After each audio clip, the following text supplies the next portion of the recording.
Saudara yang dikasihi Tuhan, bersyukur beranugerah Tuhan, kebaikan Tuhan. Kita ada sebagaimana ada, bahkan saudara bisa melihat video ini, itu semua karena kebaikan Tuhan. Amin. Nah, saudara-saudara yang dikasihi Tuhan, saat ini saya mau mengajak saudara untuk sama-sama belajar tentang kebenaran firman Tuhan yang saya beri judul yaitu doa orang percaya. Kita percaya bahwa kehidupan orang Kristen, pengikut Kristus, tidak terlepas dari yang namanya doa. Kalau kita belajar, saudara yang dikasihi Tuhan, doa adalah sikap seseorang dalam artian dia bersandar atau tunduk, bahkan mengandalkan Tuhan. Jadi kita bisa katakan orang yang gak berdoa adalah orang yang sombong. Tidak salah dong kita katakan seperti itu. Nah, saudara yang dikasihi Tuhan, kalau kita belajar dari tokoh Alkitab, mereka berdoa. Bahkan Yesus sendiri berdoa. Bagaimana kita lihat dalam sejarah gereja atau dalam Alkitab ini, rasul-rasul, nabi-nabi, mereka berdoa. Jadi pertanyaannya seperti ini, saudara yang dikasihi Tuhan, apa kepentingan dan keperluannya kita berdoa? Apa tujuannya kita berdoa? Hal pertama, mari kita sama-sama dulu buka Alkitab kita di dalam surat Rasul Paulus yang pertama kepada Timotius, pasalnya yang kedua, ayat yang pertama, mengenai tentang doa orang percaya ini, saudara yang dikasihi Tuhan. Saya bacakan bagi saudara semua. Seperti ini firman Tuhan. Kalau kita lihat perikopnya di situlah mengenai doa jemaat. Pertama-tama, aku menasihatkan, naiklah permohonan, doa syafaat dan ucapan syukur untuk semua orang.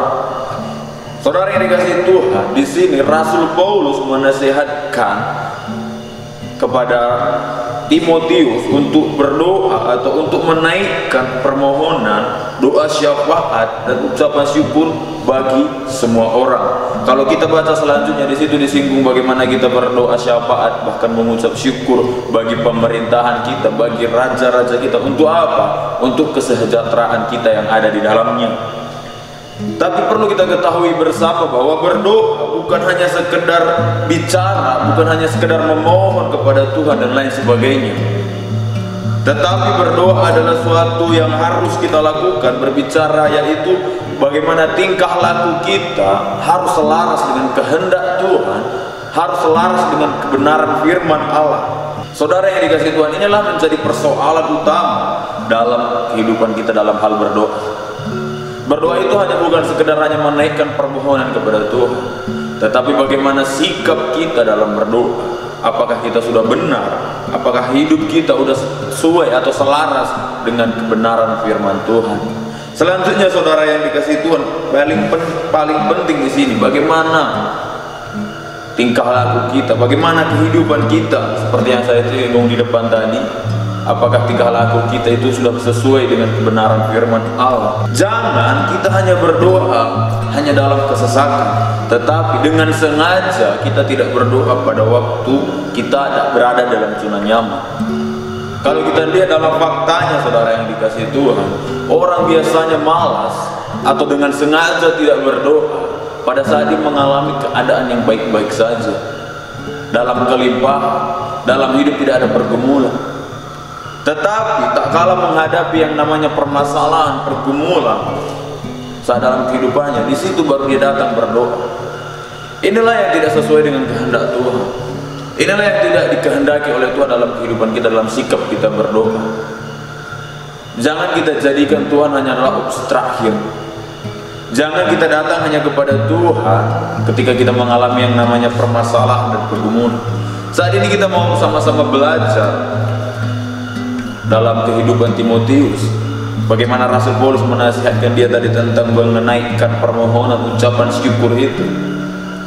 Timotius tidak hanya, saya katakan seperti ini, tidak hanya berdoa, saudara, untuk keadaannya pribadi, tetapi kalau kita pelajari di sini, Timotius menaikkan doa itu syafaat bagi semua orang. Tetapi hal yang paling penting juga di situ, bagaimana Timotius harus menjaga hidupnya, harus menjaga tingkah lakunya untuk tetap selaras dengan kehendak Tuhan, untuk tetap selaras dengan kebenaran firman Tuhan. Sebab kita percaya, saudara yang dikasihi Tuhan, doa orang benar itu besar kuasanya. Itu yang perlu kita garis bawahi dalam hal berdoa. Banyak orang berdoa, banyak orang yang datang kepada Tuhan, tetapi yang jadi pertanyaannya, apakah tingkah laku kita dalam bermohon, sikap kita dalam berseru kepada Tuhan sudah berkenan kepada Tuhan, sudah selaras dengan kehendak Tuhan, perilaku kita sudah berkenan kepada Tuhan, atau seperti apa? Saudara yang dikasihi Tuhan, kalau saya simpulkan bahwa perilaku kita, bahwa hidup kita benar di hadapan Tuhan, tak kala kita berkenan kepada Tuhan, saya percaya Allah kita itu adalah Bapa kita yang baik.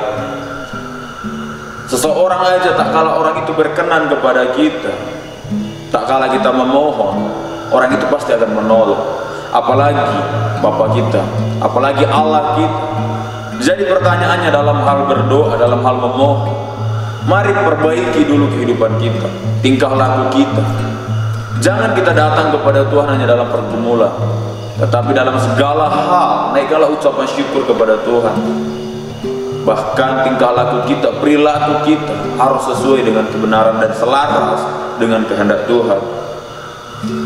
Saudara yang dikasihi Tuhan, Tuhan sangat menghendaki semua orang percaya, semua pengikut-pengikut Kristus untuk berdoa untuk pekerjaannya. Tuhan mau kita sebagai orang-orang percaya berdoa bagi pekerjaan Tuhan. Tuhan mau kita sebagai orang percaya untuk menaikkan ucapan syukur, permohonan kesejahteraan, bahkan berdoa bagi pemerintah-pemerintah kita, bagi raja-raja. Saya bacakan di 2 Timotius pasal yang saya bacakan di dalam 1 Timotius 2 ayat yang kedua, saudara yang dikasihi Tuhan. Di situ dikatakan kita berdoa itu dalam hal untuk raja-raja dan untuk semua pembesar, agar kita hidup tenang dan tentram dalam segala kesalehan dan kehormatan. Di sini jelas Tuhan menghendaki kita berdoa bagi bangsa kita, berdoa bagi pemerintah kita, karena kita percaya pemerintah itu ada wakil Allah dalam mengelola bangsa kita. Firman Tuhan menyatakan dalam Roma hal demikian, saudara yang dikasihi Tuhan. Selanjutnya, saudara yang dikasihi Tuhan, saya mau definisikan seperti ini, bahwa kita perlu menaikkan doa bagi bangsa kita, bagi pemerintah kita, bagi orang-orang, bahkan tadi dikatakan semua orang, karena doa itu adalah senjata yang tidak kelihatan tetapi hasilnya nyata. Ini yang perlu kita pahami. Mungkin tidak kita terima jawaban doa itu hari ini atau besok, tetapi percayalah, tak kala kita berdoa bagi seseorang, bagi pemerintah kita, hasilnya akan kita lihat. Dan yang terakhir, saudara yang dikasihi Tuhan, jangan kita berdoa hanya dalam keadaan baik saja. Dalam keadaan tidak baik, mau keadaan kita baik atau tidak, tetaplah datang kepada Tuhan dengan ucapan syukur. Dan hal yang penting, kita harus hidup selaras, kita harus menjaga hidup kita ini untuk sesuai dengan kehendak Tuhan, sesuai dengan kebenaran Allah. Dan yang paling penting, kita bisa menjadi teladan dalam tingkah laku kita dan juga dalam perilaku kita. Maka dari itu, saudara yang dikasihi Tuhan, dalam hal berdoa, mari kita perbaiki sikap kita, tingkah laku kita, bahkan perbuatan kita, sehingga dampak dari kehidupan kita bisa mempermuliakan nama Tuhan. Demikian firman Tuhan. Saya Heri, Tuhan Yesus memberkati.